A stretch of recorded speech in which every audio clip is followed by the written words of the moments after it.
Hey, sir. Hey Harrison, how are you? I am good. How you been? Good, thank you. Good. Busy, busy. That's We're good. recruiting new staff at the moment. Say what now? We're employing new admin staff, and That's always always fun. fun and exciting, right? Well, good. It might just be me and you. We've seemed like we've been holding the fort down here lately. So I figured I'll open the floor and see if there. So today's topic was more like sensorimotor, how I implemented, little thoughts on our end of things. But I figured I would just open up to you and just kind of get any thoughts so far, any big questions. We can head any direction you want to head to. Cool.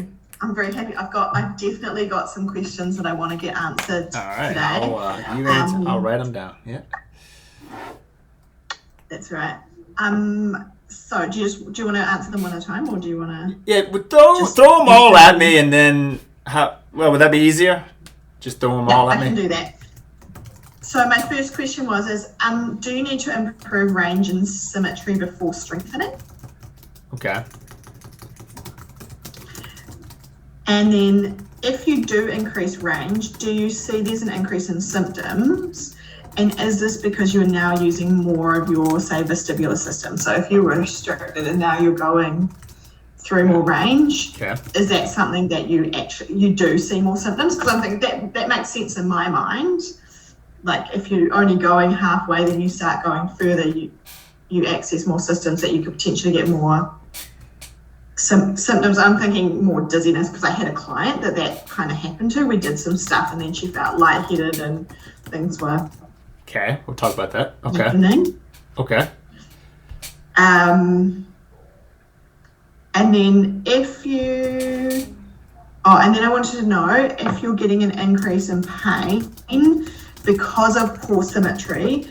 Should you back off the sensorimotor exercises and work more on improving the symmetry? So basically, I had a client today.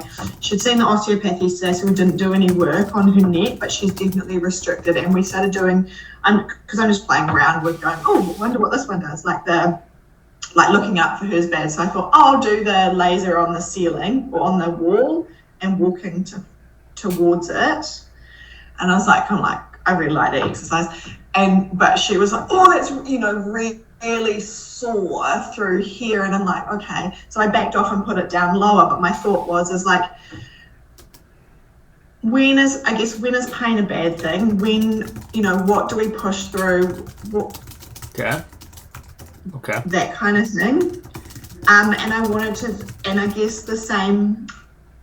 discuss a little bit about headaches in this, especially this concussion populations, when it's coming from the neck versus coming from, say, a sensory issue, like from the brain. How do you look at that? And my last one was, I wanted to get a kind of clear understanding of how you put the whole program together. So I guess that goes back to the first question about what do you do when? Okay.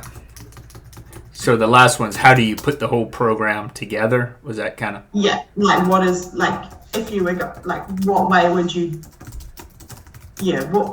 when would you do what? I know you said you do neck before you do vestibular, and then you do sensory motor last, but how would that look in a session? Is it that you do, you get your symmetry and you get your pain down and then you'd add those on, or would you do a little bit and then you do a little bit of this and then a little bit of that within one session? Does that make sense? Yep. Yeah. All That's right. it. Good. Great questions. All right. I'll start with the first one. So the first question, give or take, was, do you need to improve range of motion symmetry before strengthening? All right. So in the ideal world, if you get symmetry and improve range of motion, if you want it to hinge where we want it to, let's say perfect case, the strengthening should be optimal in terms of completing a task of holding the head up. Okay, so now we know that the individuals we're seeing do not have all that perfect stuff. So here, this is just kind of where you would obviously just use a little bit of determination on two major concepts. One is it's cool to hit some strengthening early on. I am absolutely cool about that. I think that is something where has many facets for a patient. One is that if they can start to feel some muscles to engage, it can bring some confidence. It'll actually kind of probably move the needle more than stretching would. I think it would overcome some fears that they might have if in terms of like working out and stuff. Like if you can get some things to kick in an appropriate manner, I think that's going to help them kind of say, oh, I can do this. Okay. So what I'm getting to is that sometimes we're looking to try to get, let's say, atlas mobility and symmetry as much as possible. That will come a lot quicker than the sagittal alignment. That's not going to come quick. So I would not be waiting and holding your breath for that to come. I would say rotational work that we were talking with the atlas up here probably would be really one of the first things, which is kind of like a snag, okay, like a C1, C2 snag. We just talked about if you need to change the angle and that type of thing, because I think that does many things. It helps improve range of motion. The individual should, if you go along the strategy of getting them to feel it at the joint of, say, C1, C2, that's going to have some positive intervention just locally, which is neurophysiologically going to just be solid, just like your hands would be there. And usually, if that is done right and feels okay, usually you're not going to have anything negative from that typically, other than they're going to say, ooh, one side is more tender or something than the other. So when we're talking about that, obviously there's the hands-on stuff you can do, and then there's the towel snags. Mm-hmm. Do you use that? I do that more now, but it doesn't mean that the snags don't work at all. I just have transitioned. I'm just asking, you actually use that, like? Yep, I get them to do their hands so they can feel it. I find that sometimes it helps. So I had a guy today, his was actually for tinnitus. And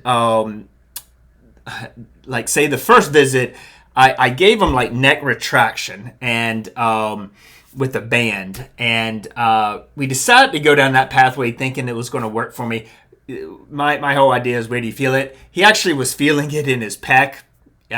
So I knew that it wasn't doing what I wanted to do. So he came back, he's like, it's not moving the needle, basically. I'm not making progress. I was hoping that he could just kind of work on it. He kind of had like really poor movement patterns. Couldn't disassociate the head from the thoracic spine very well. Like whenever he does like retraction, it's more like that, it's not like full retraction. So I was like, bummer. I should have probably, it was sort of the end of the eval when we were getting to that, because we talked about a lot of holistic like eating. We talked a lot of stuff. So it was kind of my mistake on my end of things. I should have gone down what I normally do.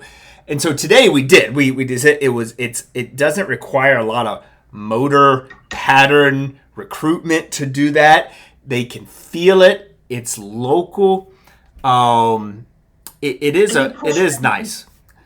Yeah, and just to remind you, push in and turn towards the side. Like, so if I'm doing this side, I push in and then turn towards. I would push on your left side if you're going to your right to guide the joint. So you turn away. So you're just kind of imagine that towel being, I know we're like opposite sides here, but imagine that is where the towel is pulling across.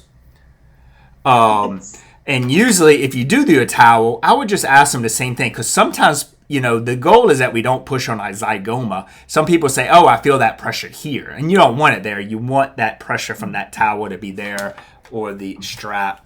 I've just been doing my hands, and I think it, because I kind of go with my neck flexion theory and I start with that and move up into horizontal gaze. So it's just easier to do your hands like this than the towel was a little confusing. Yeah. So you do down as well? I have him down like this guy today. He was about 30 degrees, and then so he was And turning. doing. Yep, because I'm looking for him to feel it symmetrical when he's doing it, and the more you can do it with your head in a neutral position, like horizontal gaze, would be great. So sometimes you have to work your way up. But it works really, really well, especially a lot of my online clients as well. Even tinnitus, I get a lot of that as well.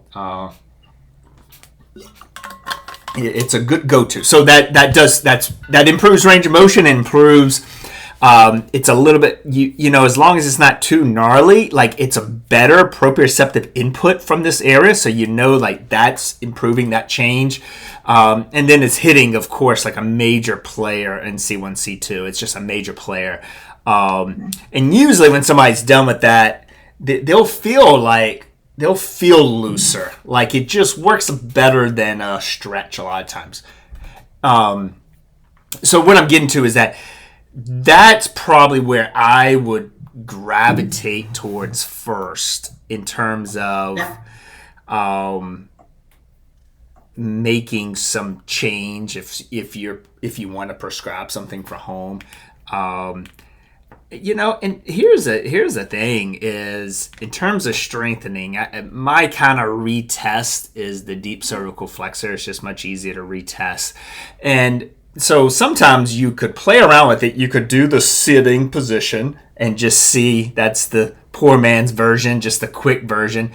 You could get somebody to do this and you could just retest it. And sometimes it'll be like, wow, just doing that like normalizes. I know we're at C1, C2. We're not improving the actual like C4, C5, but sometimes that may do it. Now that's one of those, depends on your model. I have like a retest model where I've kind of developed my stuff by like finding what's not doing right, doing an intervention and going right back to it. Cause I'm just like, want to make quick results like that. And the reason I like this kind of stuff, because I like the neurological vestibular concepts, but I don't like how slow they are in terms of my day-to-day treatment. So I like the orthopedic side.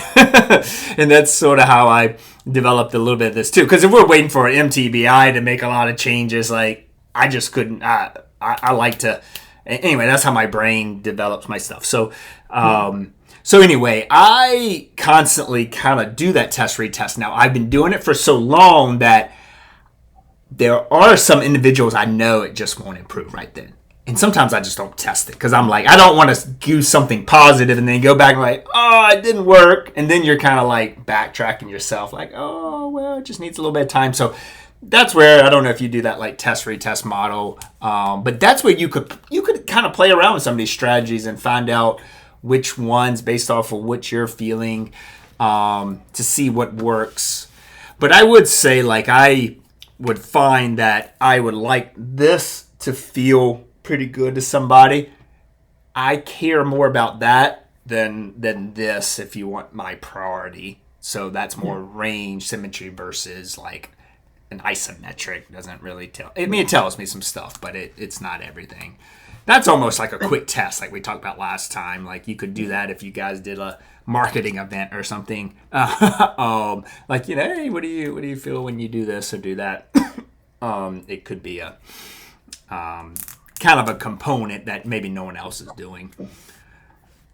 Excuse me. And so the first question. So strengthen. You know, don't worry. Like, you won't get full symmetry before you start strengthening, but it can help. Yeah, you're probably they're going to have to like a Venn diagram almost. They're going to have to like merge. Like ultimately.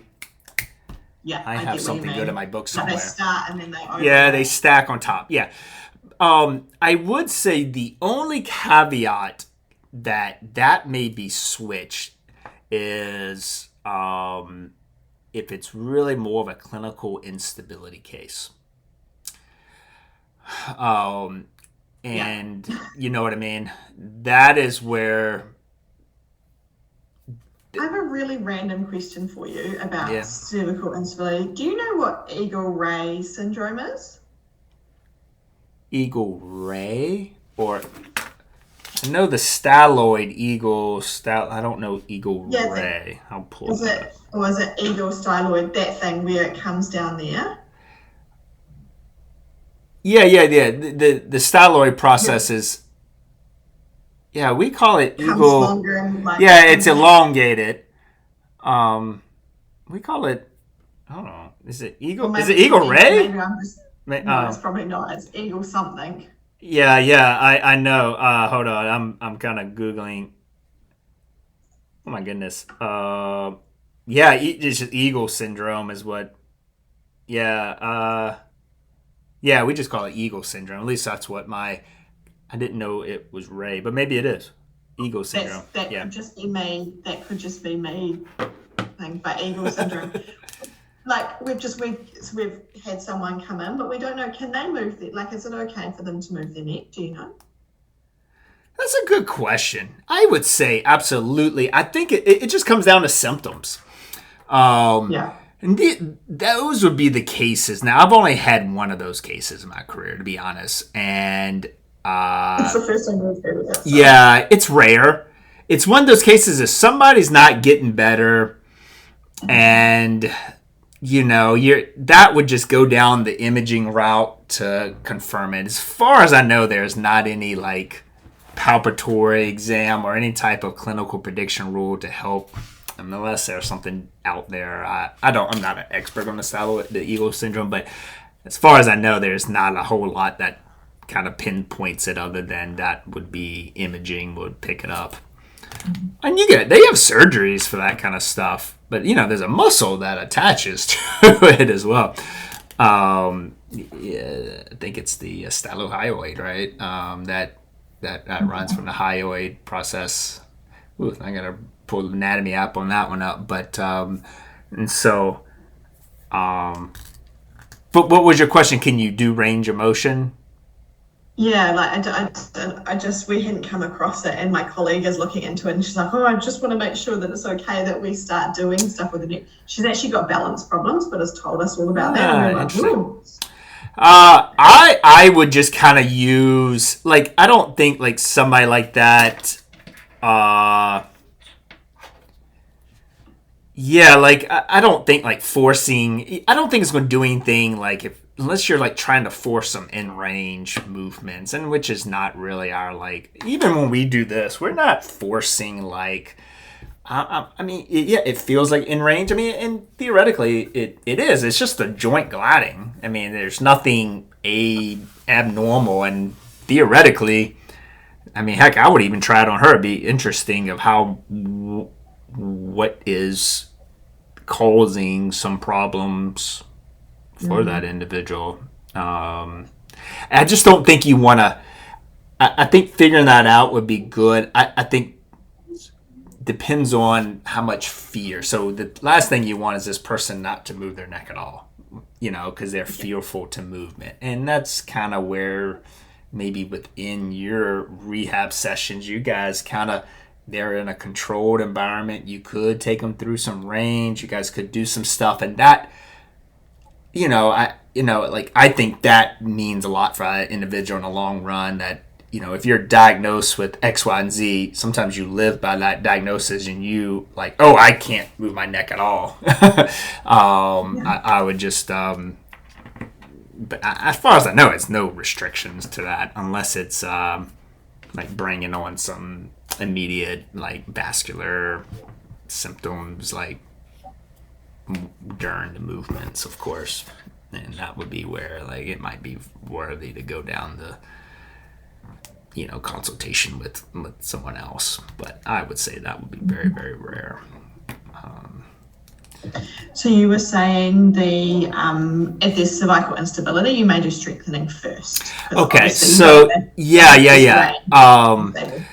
But here is the thing. It's interesting. So I get quite a few people who come in with, say, cervical instability is their diagnosis. And actually, sometimes their chiropractors refer because they might be getting their adjustments, which is usually kind of like that. It's either the activator or I'm drawing a blank on our other chiropractor within our group, but the way they do it. And sometimes what the thought is, it just doesn't hold.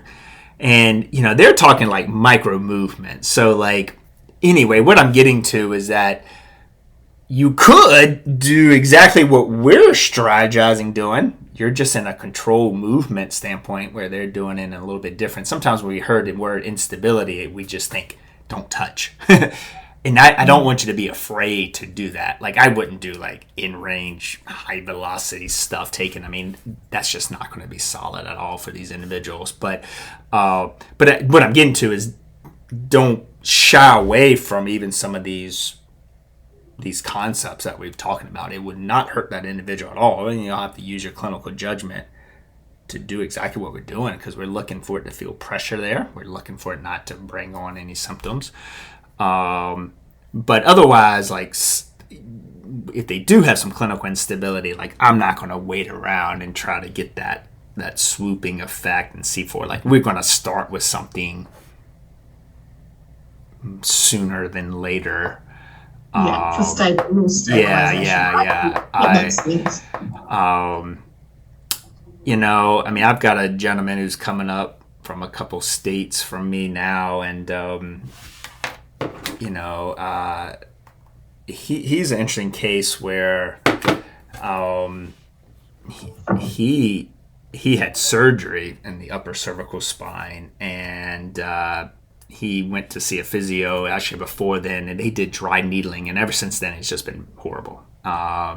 So he's been afraid, and then he would have anytime he went and somebody did a suboccipital release, like, it would just flare him up. So he'd start to develop a lot of fears and things, and we start off in an online kind of consults, and we started with a lot of things that we've done. He got the most relief when he came in because I was able to do some of these other things and work around to then, and he came back up. This was last week for 3 days, and we actually were able to do suboccipital release, and he didn't get dizzy. But from an exercise standpoint, what I'm getting to is that he was one of these that I was trying to get some stability and stuff kind of through here, and it just didn't, even though he's kind of technically got clinical instability, it just didn't move the needle for him. And I mean, because we could do that online. That's easy. That's like, I can talk with you. We can do it. And what I'm getting to is a lot of other stuff of working down here on top of his head, everything that we've talked about, that's moving the needle for him. I mean, for him to come up and fly again and stay 3 nights and 3 days in a row to come another time. And so there's obviously enough improvement. He's going to come up again in December. So it's interesting because, like, if you just take the diagnosis, you think I need to just do a stability, and it just wasn't it. So, but it's not like I'm not doing some stuff. I wound up doing a different exercise for him, and believe it or not, he was in an upright posture. There's something I've created with a ball behind the head and moving the arms, and he actually for the first time felt it centrally here. So anyway, I guess it's the big picture. I would say from a vestibular therapist, even orthopedics, I was guilty of this for a long time. Don't just think instability, I need to do stability stuff. Still think of these concepts because it's still the same system. Somebody is just, because really what is the diagnosis for instability? I mean, maybe they have a MRI, a movement MRI, or a dynamic X-ray, and that type of thing, of course. But I would say, like, it is, if you think of these other concepts as well, and that would take a little bit of a confidence driver for you, just mingle them together and see, you can just see what the outcomes, see how it goes. We've got a client that's come in. We don't quite know what to do with her because when she's sitting up, so she's got a part of her C1 missing. But it's congenital. It's not congenital. She's been fine, but she's had a concussion, and now the chiropractor thinks that she's got some facial stuff and thinks that when she looks up, the dens is probably pushing a little bit and there's some tonsilation through her cervix. But the medics are not doing anything. They won't touch it. Mm-hmm. But she's stuck here and we're like, what are we going to do? We're going to do some balance stuff and do some strengthening around and then try and get some medical person to go, yeah, okay, we can start moving the neck and things like that. But they're all going, oh, not us. It's like, oh, this is really... Anyway. Well, I think it comes a good point because, like, in our position of what we do, you know, like, that's scary stuff, right? But you can tell, like, well, if no one else is going to, like, help and address this person, like, I would say full speed ahead. You just use... you know, these type of symptoms or these type of cases are where I go with, like, hey, where are you feeling muscles? Is it giving you any otoneurological symptoms as you do it? That's just your guideline. And it's no written book on exactly what you can do. You know, it's different than vestibular therapy where you want to irritate it for 2 out of 10 for 5 minutes. There's not a book or anything written on this, but because what you'll find is once you get a little bit more comfortable with her, you may actually be the one to, like, really drive along and potentially make some further change, because the only other option is what these medical professionals, and what are they going to do? Are they going to fuse her? No one. Even my daughter had this. The last thing I want to do is get her to go down a fusion unless we just absolutely fail with everything, because that's scary. And you're going to be much safer anything you're doing as long as you're smart and use your judgment than going under. I mean, there are some cases where they do have to, and I've had some of those in the past. I've seen it. I had someone who, like, I did this and she, like, hit herself on the head. She'd been walking around for about 2 or 3 days with an unstable neck, and I got to see the surgery. Oh, yeah. Really? Wow, yeah, that's cool. They literally went in there, like, laser cutter, broke the spinous processes, put in the cage. Wow. That's impressive. I think the people who do that, like, I feel like I'll be like this the whole time, you know, but for them, that's probably like, you know, I had a family once, I saw like 5 of the 6 family members or something. They had Ehlers-Danlos. The only person who didn't have it was the dad, or I forget exactly. And I wish I knew this kind of stuff way back then. That was early in my career, and I was a really young girl. And now I have young girls, so it's hard. But she just lived in agony, headaches. Just constant. In the United States, there was a specialist in Utah, which is about a 5-hour flight from us. Unfortunately, I found out that she passed away, and I don't know if what happened, if she, took her own life or whatever. But I saw her, she was like 10, and it was just a miserable life. So it's tough. But you just, like, those are extreme cases. But you just do what you can with those. You'll help and provide confidence and recommend getting sunshine and eating well, like, as much as you all the other things, like, and trying to find a lot of the stuff that you can do as a physio that, like, a medical provider will never speak about. Like, they're going to be so focused on there where you could say, well, what do you like to do? Like, do you like to go watch this? They may not be able to go horseback riding, but they might like to watch stuff, and then that's just, you got to kind of create, as you're building them up. Like, I think that's the fun thing that we can do that makes us very unique, is that we can break down some of these other things. Some people's lives are just really, really miserable. And we can be a good listening ear. So anyway, but does that answer your question a little bit on the range of motion, strengthening? I know it's not black and white, but No, that makes sense. And I guess that was the thing. Like, there wasn't a like use your clinical judgment, like, and start it before. Obviously, you want to get some good rotation, strengthening. You're not going to get the extension, like you're not going to get necessarily full extension and stuff before you do strengthening and bring it in. Because sometimes you're going to need, which might go down to your next question, if you're going to get more range of motion extension, so we know that an eccentric action is going to have to happen in the front area. So if nothing has been working at all, if it's just the SCMs and then we get more extension, now we're not controlling the spine because the SCMs are inserting on the mastoid process. So if you're looking at, well, what could be like, imagine like control, you have a rope and you're controlling something. Now that's like an eccentric control of an item, and it's just attaching here without any of the anterior control, and it's hinging at the upper hinge. So that is where sometimes where you may say, I think your next question, does symptoms increase with more range of motion?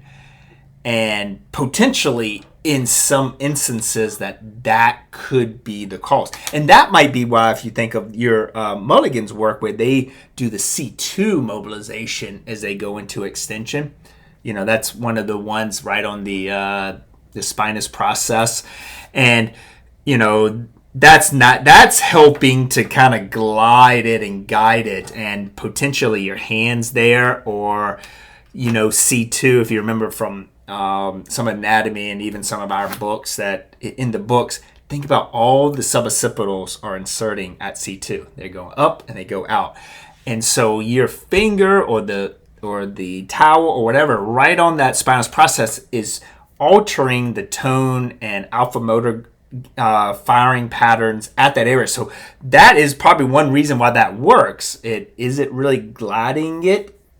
I don't know. Or is it just changing that tone and input that is normally hypertonic? You're putting a comfortable manual palpation there, and then you're going up, and it's, now the tissues can move and groove a little bit easier. So that's probably how some of that mechanisms work. But and maybe that when people do there and it doesn't make it feel as bad, and it's because of probably a proprioceptive input as well into the C2. So I think that, go to your question, if you increase range, does this increase symptoms? I would say if you do it right, it should not. It should not. And if it does, you just hold off till you're ready, which would just kind of be your basics. So I'm not going to, day one, if someone goes into extension and it brings it on, and then you get things better. I didn't mean quite that, but what I had, because I had the guy, we got rotation, and then we went and did his ×1, and his dizziness went up when he did that. And then I had another client that we released things off, and she's concussion as well, and she just felt a bit more unsteady, which I can see is probably, and felt like she hadn't had some of that dizziness. It kind of came back because now we were moving into that system more. That was what I was That's thinking. probably. Either you're moving into the system more, or you're going to need a little bit of time for those signals to adapt. Compensation. Oh, yes, that's a good point. That might be, and it depends on your timeline too. So anytime you work with somebody, if they sit up from the table, I tell them, I'm like, I'm going to put my hand on your shoulder because you're going to feel a little drunk for a second. It's going to take about 30 to 60 seconds. So if you're doing something, you're going to change that nervous system. Potentially it's a blood pressure change too, but they're going to feel just a little off. And you don't want to say, okay, now let's go and do this. So a little bit of your timing, and that is just a little bit dependent on how irritable they are. If they're very sensitive, irritable, obviously that's going to change, your dosage with your VOR. But, it may just be like, where's your priority? Do you want them to do the VR, or do you think they'll get more out of doing what you're doing and you just need it to let it settle a little bit? I think compensation would be, which happens with the cerebellum on the other end, right? Like we compensate for other things. So, and we don't have an answer how quick or anything that is, but I would say that I wouldn't. You may need to like adjust if you do that VR, like put it priority. Is this something I want to accomplish today, or is it something I just want to teach them? And while they're here with me, let me do X, Y, and Z, and then tomorrow or later today when they're at home, kind of stimulate their nervous system. Because I mean, VR is just gonna ramp things up, right? That's our goal, is to almost like, it's like strengthening in my dumb brain of how it works, but it may be, it just may not be appropriate timing, and so I would just figure out what works for your. But I would say, it's normally for somebody who's going to be a little off, and I wonder if it's what you did or just is not calibrated. Calibration would be my wording. Has it calibrated yet? So maybe you could play around. Like next time they come in, have you seen those people again? The ones that it was worse? Was it any better the next time, or? Yeah. Oh, okay. I went and did some so that client that went away and felt worse, we had worked on her neck before. I've been seeing her for a couple of years, so okay. Like some of these concussion stuff, so it wasn't too much of a thing. And I was like, I think just we're getting some things. So I knew her, and we did a little bit of stabilizing, because I'm like, well, if we're feeling a little bit more range, maybe we need to do a little bit more stabilizing just to give some like control and feeling back to the neck. Good point. And just something I've just thought of this as you're talking, like, potentially as a primer to VOR, if you think you're altering the system, instead of like doing it and then coming up here in like a free-for-all, potentially they could just kind of get a little bit of that to sort of, it's just like me and you grabbing a band before we go, or a baseball player is grabbing a band to warm up the shoulder before they go and throw it. It's like the similar concept. They're just engaging some things. I call it like neural priming. So maybe you might find it's like, all right, let me sit up, and you could even try this with your VOR, even without the manual therapy. It's almost just like, all right, let's just see if you can get some things before it's free, because we know one of the issues is the head being controlled on the neck. Yeah.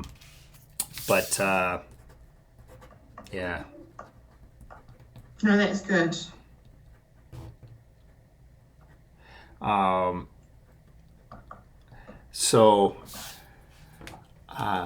yeah, I think with the individual, especially, sometimes with it, if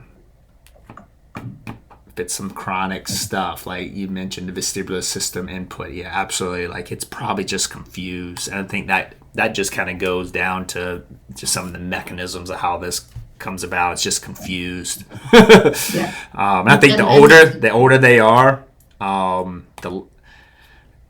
it's not going to ramp back like just like flexibility or like a young kid would be, so that might be something to keep in mind, a little bit of aging.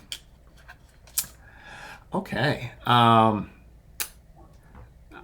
You good? I'm just going to go through your next one, if that's cool. So your next question is, if you're getting an increase in pain due to poor symmetry, should you back off sensorimotor exercise and improve symmetry? Here's a thought. My short answer is like, yeah, I would want your sensorimotor to be painless.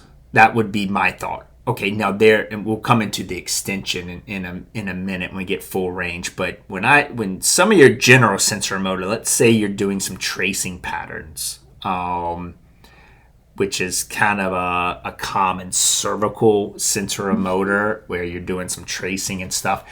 My opinion is that should be like, it should be painless. Like it's a task that I would rather nociceptive input not even be involved, because you're just trying to complete a movement, kind of like balance. If balance is painful to somebody's foot, then I don't know how well you're going to get them to really continue to stand on their foot, right? So I think of that like, I can improve somebody's balance by getting the arch to work on their foot, and then they can just stand easier versus just wobbling all over the place. They're just not centered. So I think of that almost as the way the neck works in terms of some of the sensorimotor from a cervical standpoint. But that's just where too, depends on how your patient is, depends on what's going on. You know, if you're just like, sometimes the cervical sensorimotor can be utilized too as a way for somebody to get some movement in their neck that is going to take their brain off of it. Because my goal is to get it specific. That's how my brain works. But there's a small percentage of people, it's like, none of this stuff is working. Let's just, like, that way you're not like, give up. Like you have something else. It's like putting somebody on the bike. Like, I can't get your quad to engage. Let's put you on the bike for a few minutes so you can get some exercise. You know? So I still think you can get it without pain, though. And if you have to use modalities to help with that, that's cool. I don't have any issues with that. But now, this goes to your next question. So, when is pain a bad thing, and what do we push through? So, for instance, you gave an example of someone going into extension.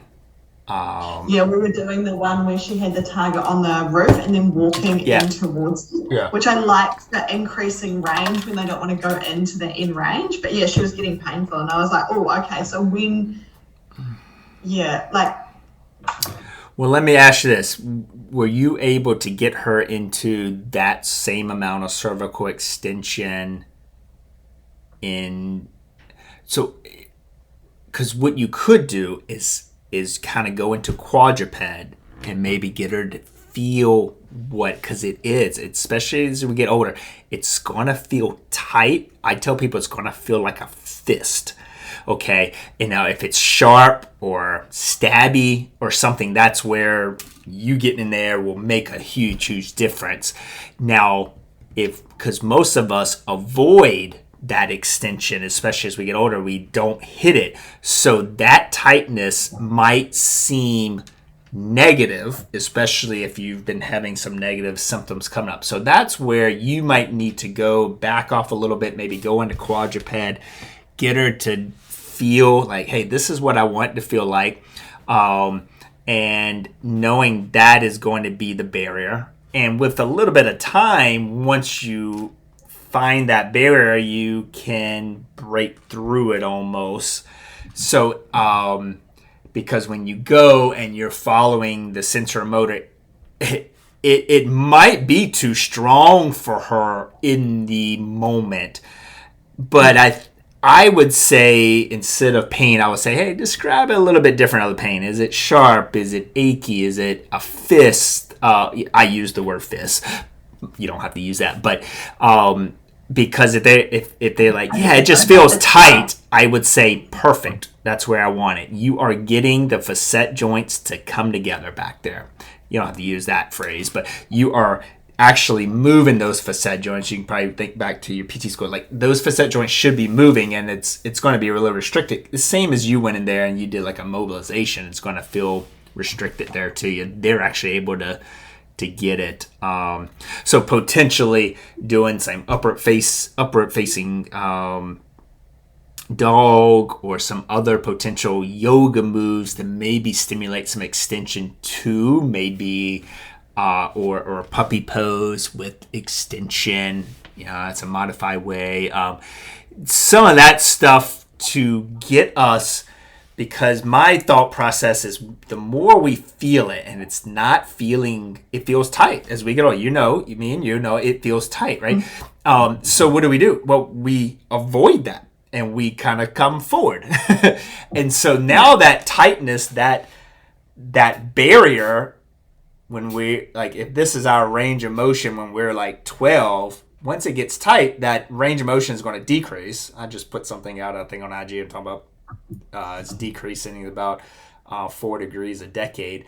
And then, but if that hurts, I think it makes it jump here more. And then that's where we don't use that hinge. It doesn't hinge at C4, 5, 5, 6. It starts to hinge up higher. And so we're just kind of breaking it back through a little bit, knowing that we probably won't get it to where we are over there 12. And that's where sometimes the person's range of motion might actually decrease in a little bit. So she may get more range when it hinges higher, but once you kind of get it to hinge a little lower, the range of motion might actually decrease a little bit because those facet joints aren't moving like they should, so it's just restricted. And that's something to be worthy to just kind of be aware of. And then would you expect that if that's the case, that the more you did it, you might get those facet joints to move and get that range back, or you just wouldn't worry about it? Yeah. Oh, yeah. You can definitely do that. Yeah, it'll start making the change. I think we might have put a video in our in the lectures there that sometimes we'll use the towel, and as they are tracing it up, they are just gliding that towel. Oh, yeah. And sometimes that is almost that same as the C2 up higher, but it's just providing, a little bit different of a signal, so then they actually can get through it. Now it's just a little trick sometimes we would do. We would do it with rotation sometimes too, just to, and that's kind of with those individuals that you feel like may need a little bit. I ultimately want it to do as appropriate as possible without them providing that proprioceptive input, because day-to-day life we're not going to have it. Oh, look at the plane go by, or look at the stars. We're not going to have that proprioceptive input, and I think you can get there.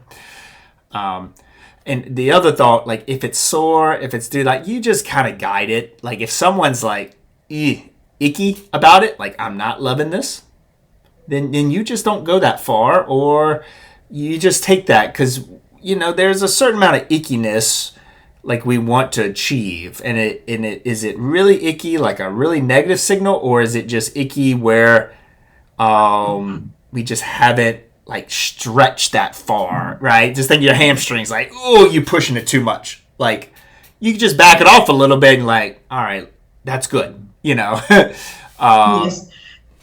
Yeah, and I guess if like if you're getting it and then you're getting like these massive ridiculous symptoms, well, that's obviously far too much. And like that, yeah. And that's what I was thinking, like I guess we do, like as a vestibular therapist specifically, like pain is kind of always in pain, all these headaches, and that kind of feeds into my next question is like, when do you back off? Or I probably need to be a little bit more, I don't know, like just listen to what is the pain, how does it? Yeah, I would just inquire more.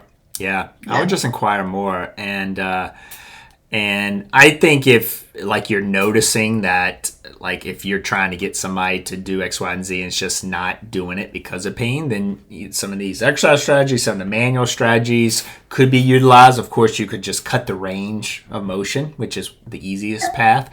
But that could almost be a way for you to deep dive and bring, kind of separate yourself and kind of bring it to the next level. And see if you can, because 99 out of 100 times, if you're doing something and she goes back, she's like, oh, that's a lot easier. And you're like, great, good. We can, let's do more. Let's train it. Let's train you in this new range, which is kind of part of that process. Because that's the thing. Like I saw Danielle send me a video that the inner range is going to make the most change for those sensorimotor things. Is that right? That's the thought process. That's I would love, because think about like the Ruffini corpuscles and the mechanoreceptors and everything sending signals. So we have, I don't have my guy in here, but so think about a joint opening and closing, or let's say facet joint, let's say gliding. All right. So if it's stuck, it is not moving. So we know the entire undercarriage of the facet, or the top part. Drawing a blank on the anatomy on the bottom and facet. But anyway, I'm drawing a blank there. But we know that it's just kind of like the knee. If it's trying to glide a little bit, if it's been stuck here, then we haven't had any different inputs from here to here. So what we want is that if you get to almost that in range, it's no surprises. I think that might have been part of our lecture too. Like I don't like surprises, because that surprise is like, oh, look at the star, or look at the shooting comet, and you're like this, and it's like, whoa, then there's a signal and then something goes, right? We know surprises aren't fun. So if you have trained it almost like, hey, this is good, you're doing it in a slow pattern, it's been there, that's maybe the benefit of yoga that people just do for long periods of time. It just takes you in a controlled in range, and a lot of these poses, a lot of those poses, what we're doing, trying to get extension here, trying to get extension in the T-spine. And if you can kind of do it in a controlled environment, that's where we say, all right, well, cool. I feel confident that the lady you're just working on can go like this, look up. She might be like killing it and doing 80 degrees of neck extension or 90 or 70 or whatever. But then you're like, hey, she's like, hey, that's not as bad as it used to be. Cool. All right, we've accomplished that, And here's the thought, like, based off of our day-to-day living of holding our head like this, maybe we can have a strategy for her. It could be a yoga move. It might not have to be that sensorimotor move. It may be a yoga move for like a maintenance thing. I do it. I kind of think of an upward facing dog, and then I'm getting an extension. Or a puppy pose, and I'm driving my thoracic spine forward, and I'm kind of going up because I'm feeling that compression along the spine, because I'm hoping that I'm not going to end up quite as much like this, and that I can have that thoracic spine bending forward for me, because I'm trying to minimize some age-related changes. So, because we know it's going to be limited with time. We do know. And it starts very early. Yeah.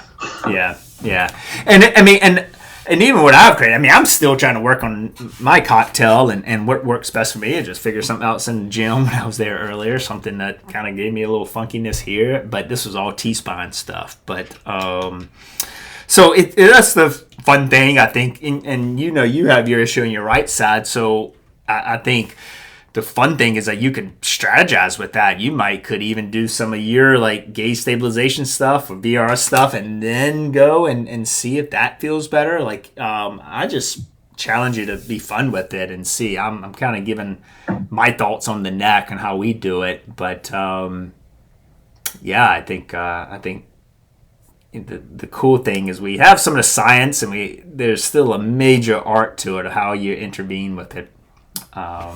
Absolutely. And that's why I like what we do. We're not just like, hey, you have to give 30 milligrams of this and that, and you're just injecting people with pills all day. You can have like a really array of things to go on, which makes it nice, but then it makes it tough because then you don't have guidance.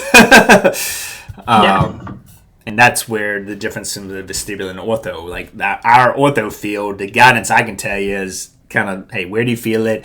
What type of symptoms it doing? These are certain things I'm aiming for, and then you can use different strategies to get there. Yeah, vestibular though, once you learn it, like you then learn it's got a bunch of art to it as well. Can I ask you a question? This is just from what we do in terms of vestibular, and you guys didn't mention it at all, and I don't know a lot of people that are doing this, and something you guys might want to look into is the use of like the otoliths,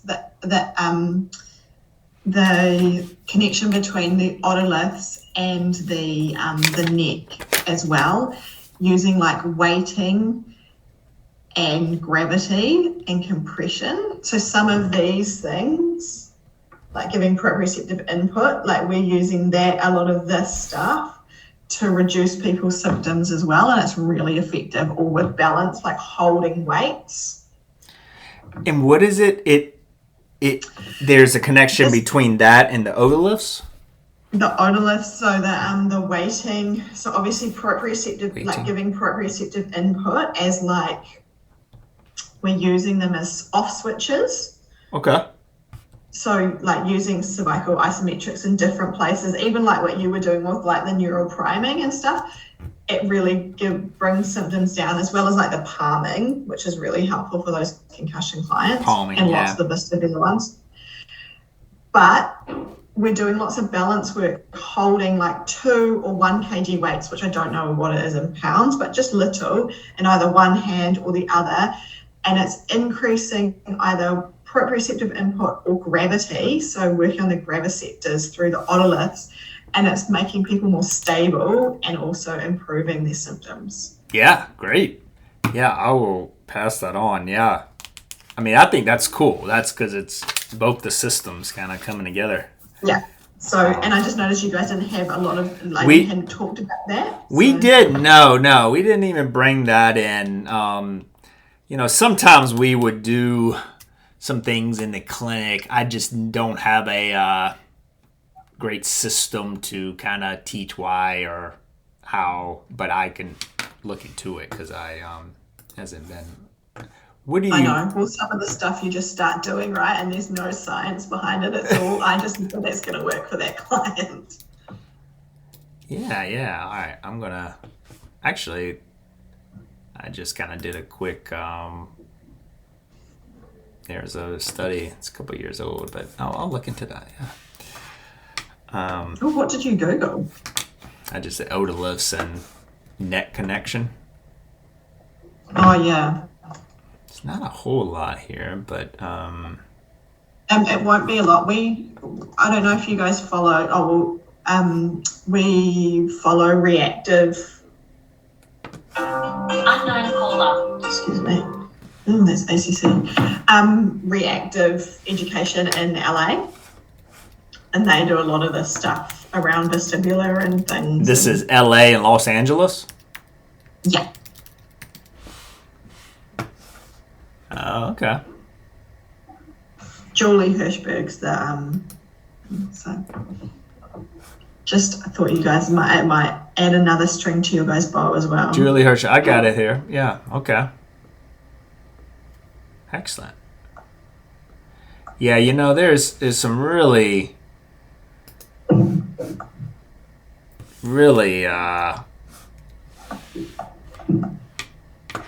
mean the options are like endless, and I think that's the fun thing with this is that I mean, I even have an old patient of mine he came to me with cervicogenic dizziness, but he's a technology guy, invented a company, sold it, kind of this kind of guy, and going into the virtual reality stuff with the Apple and we're trying to help him, tell him what he should do. I need to connect with him again, but it's going to be a lot of even technology that I think will help connect the dots. And I think that's the fun thing. I think that's going to be coming around even more and more. And I think just I know we try to use a little technology. We kind of, I kind of have an old soul, sort of. I think some of this stuff that we put together and some of these things work really well. And I think it's kind of balancing how you can incorporate technology to make it more exciting or hopefully get better outcomes. Or people are always, it's amazing, I don't know about where you guys are, but I mean, if there's a machine or something, everyone's wanting to get connected to it. We're lucky we don't get a lot of access to those machines and pieces of technology, so people don't know about them. Half the time we don't even know about them because we don't have them made in our country. So even if we see them, it's hundreds of or thousands of dollars to get them over. So it's just not. No, we're not even. There's a few places in who they use the gyro stem type of stuff at vestibular, and I mean, we just and physios typically don't go down. I think there's this, a lot of the chiropractors are getting more into that, and they're really, a lot of them have always been, more machinery, imaging. They have all the 3D imaging with the neck and all that stuff now. So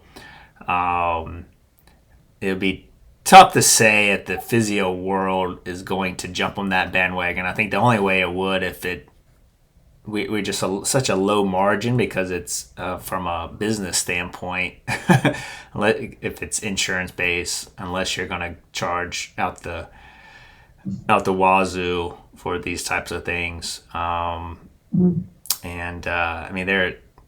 I don't have them off the top of my head, but there's so many places people will send me, and it's really cool, a lot of them are like LA in the United States, or even New York or Chicago or something like that, big cities where it's like big technology like that. It kind of seems like, I mean, I agree. I think this stuff that we're doing really works. And like, do you need a gyro stem to get you improved from your concussion? I don't know.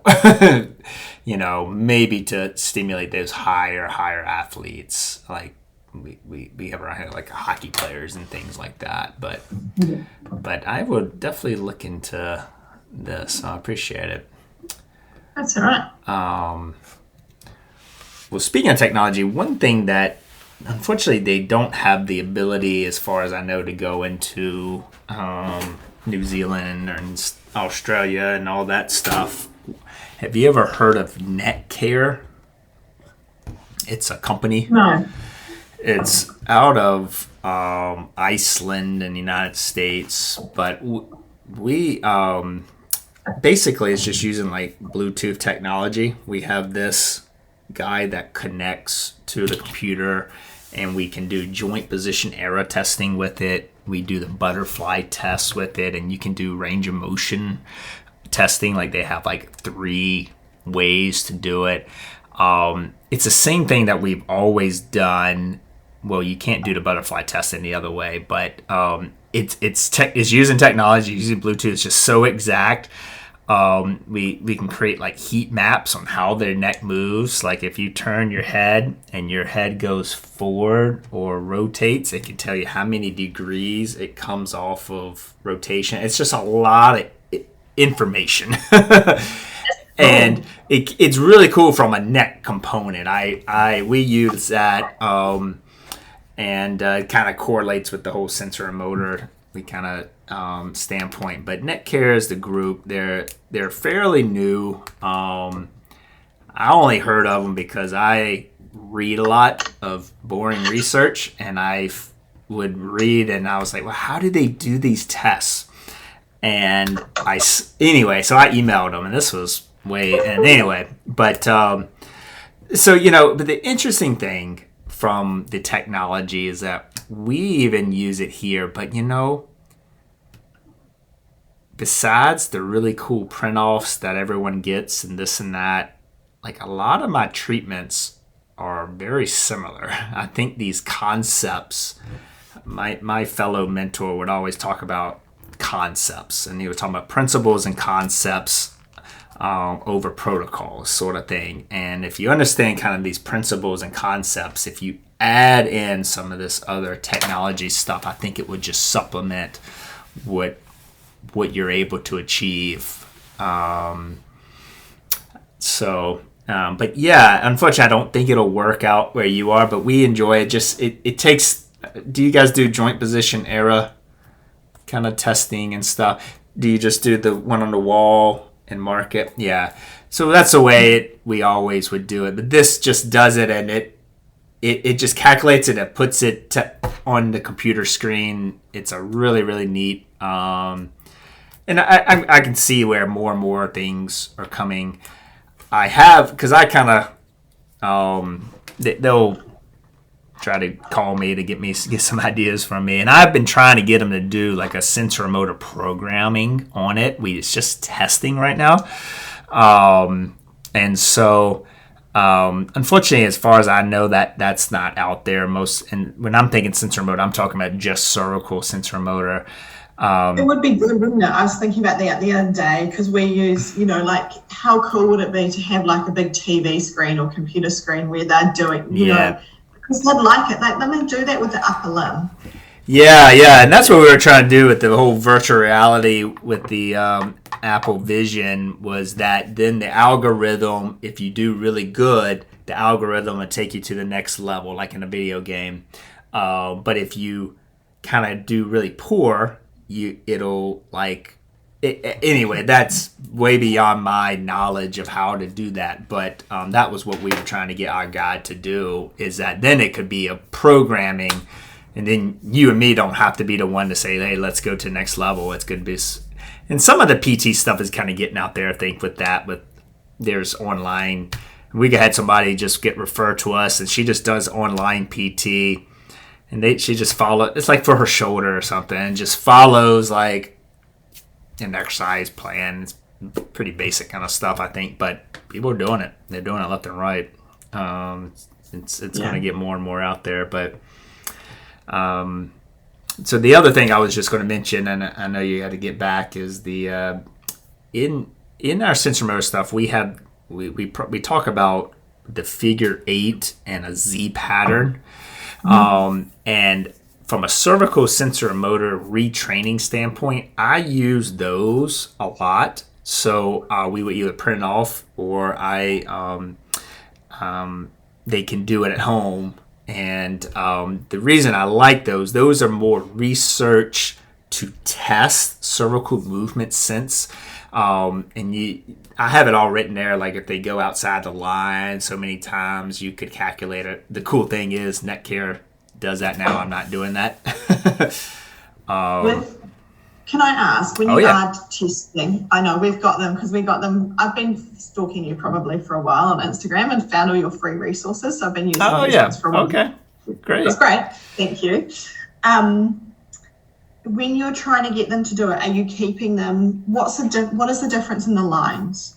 Yeah, it's funny. I just go the green, the middle of the green, whatever, black or navy blue, whatever that is. I try to stay in.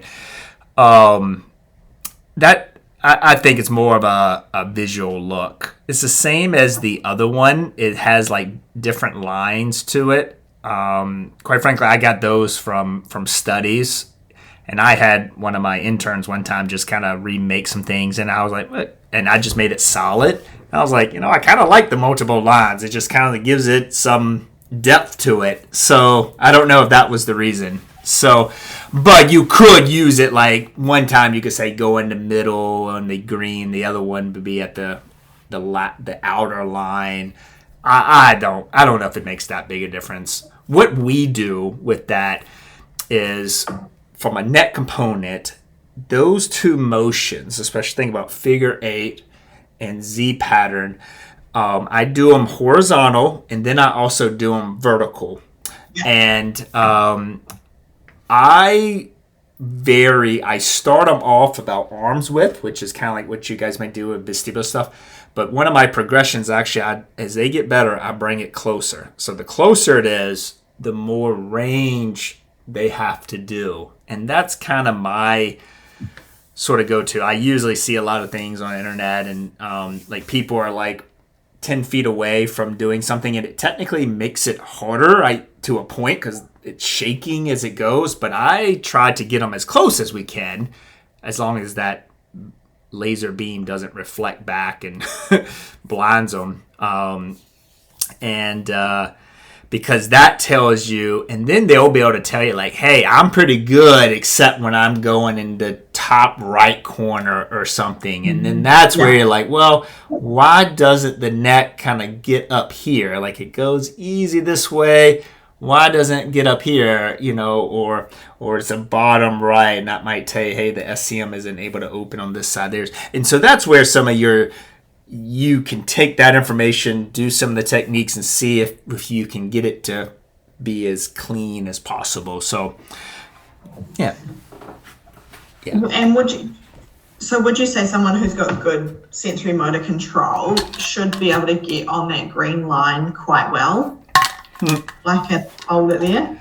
Yeah, well, it's going to come down to speed and accuracy. And what is more important, accuracy or speed? I do accuracy. We do that as a training device now, and I it's no really way to slow people down. It's not like I can slow them down. Like, you can have a metronome to make people do things slower. There's no really good way to make them go slow unless I have one. But and the reason I say accuracy, and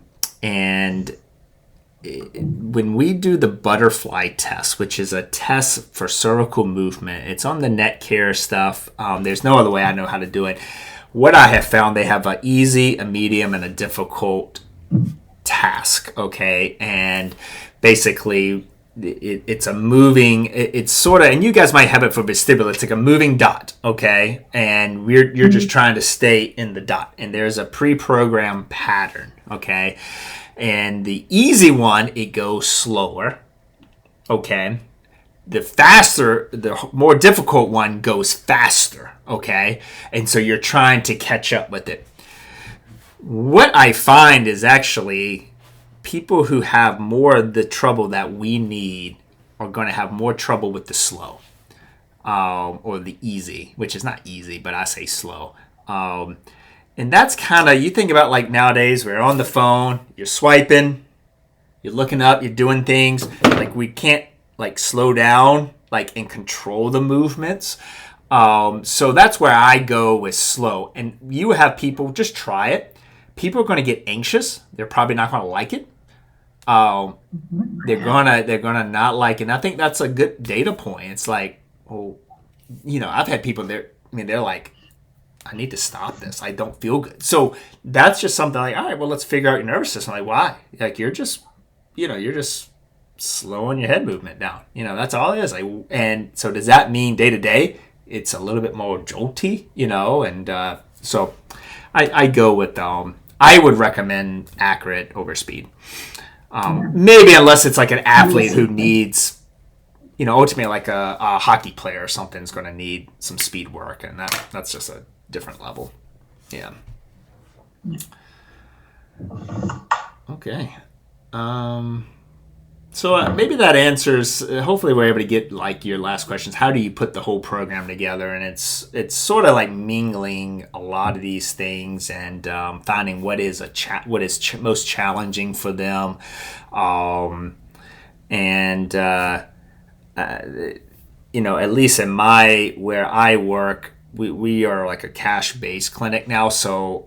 I don't have the luxury of just billing their insurance, and they come. So I've kind of got to really like make them say, all right, well, what is somebody paying me to come in for that is going to take them to the next level? Like where are we finding what really progresses them? And it's just finding a good mix.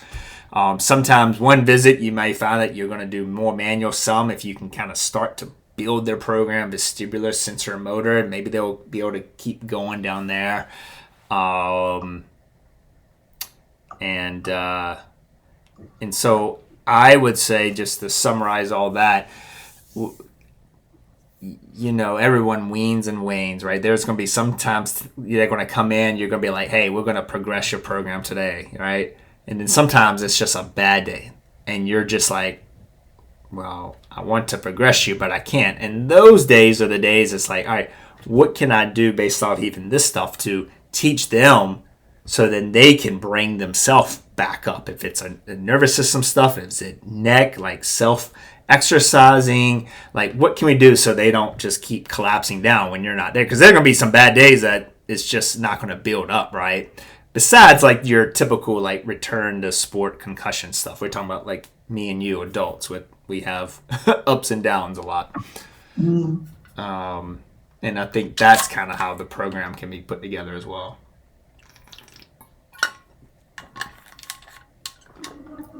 All right. Well, I know you got to get back. But you tell me anything else? Did I answer some questions on that? No, I think that's good. It's been really good. I've really enjoyed it. It's been great having the one-to-one. I'm surprised that other people haven't come along. Yeah, everyone missed out. Everyone was packed out first time, and then I don't know. Maybe I was boring, but so I appreciate it. I may, if it's okay, I may reach out, just see if you have any like. It doesn't have to. You don't have to like put on Google, but if it's any like highlights on what you enjoyed or something, just so I can market to other people, if that's okay, I might reach out to you. Absolutely, I'm more than happy to do that. It's been good. It's good. I think when you get, I don't know what you guys think. I think when you get this far down your career, you kind of niche yourself a little bit. Well, I don't know. Like I feel I have like kind of niched into this area, and it's actually you need to reach out and meet other people and see what other people are doing. And especially when you work for yourself, you're kind of doing your thing. And unless you're bringing in new clinicians, you're not really getting outside. You're not getting outside. I know. I know. And I appreciate you even offering this other stuff because there's so much stuff out there, and it's hard to keep up with nowadays. That's right. It's just good to just share what we know and stuff. So, well, I really appreciate you, and I've enjoyed this probably just as much as you have. We used to go around teaching. I enjoy it, but this works. This works no, great it's in my good. life Keep now. doing it because there's not a lot of this out there. Yeah. That looks like that's teaching on how to do this. I think I did Rob Landau's course that he does. Mm-hmm. Like I did that years ago, and I'm still trying to get this stuff out. So this was really comprehensive. Yeah. I'm probably going to do I'm going to try and go and do the whole course again, probably just to get my head around everything. Okay. Yeah. Well, feel free to reach out. Do you have any other questions? And thank you very much. And that's what it's all about. All right, Sarah. Well, good luck, and just stay in contact, okay? Definitely. And if you're ever out this way, feel free to say hi. Absolutely. Maybe one day we'll get out there. Maybe the kids will get a little older. I would love to. Yeah.